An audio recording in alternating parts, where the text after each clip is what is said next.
Well, let's bring in South Dakota Governor Kristi Noem, a great American patriot, to weigh in on the story. Governor, good to have you with us on Newsmax tonight. Oh, thank you for inviting me, Todd. I'm glad to be here. Don't you just find it all very strange? This is a party that's all about optics, and the optics surrounding Kamala Harris are just way off here, Governor.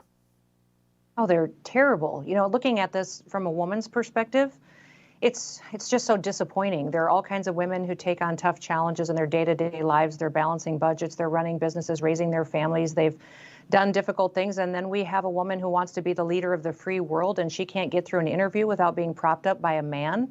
I mean, it's insulting. It really is. So I hope that everybody recognizes that Tim is there to help prop her up. And if it gets awkward or she starts giggling or looking, crazy, that he's going to interrupt and take over. And then they're going to go back and stop the tape and maybe retape that question to make sure that she looks fantastic. This has been something that they have been planning ever since, probably for months. And they know what their game is. I just hope the American people are strong enough and verbal enough and vote enough to call them out on it.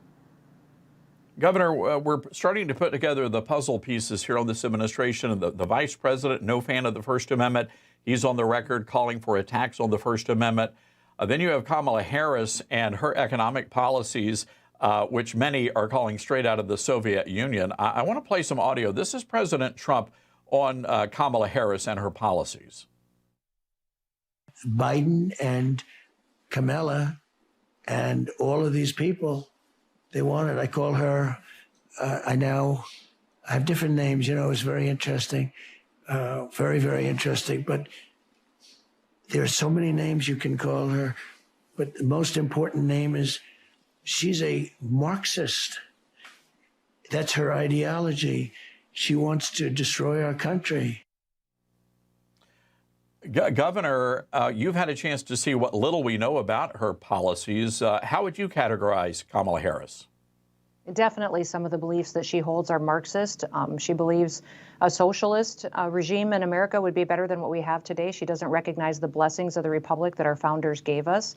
And she's spoken to this. I mean, she's given us enough on the record to know truly how radical she is and how far left she would take this country. And she picked the most extreme far left governor that we've ever had in the history of this country. When you look at how Tim Walz has devastated his state and how he shut down his state, mandated vaccines and masks to them, took away their right to go to church, to even gather together as families over holidays. Then he raised taxes on them, took away their energy supply.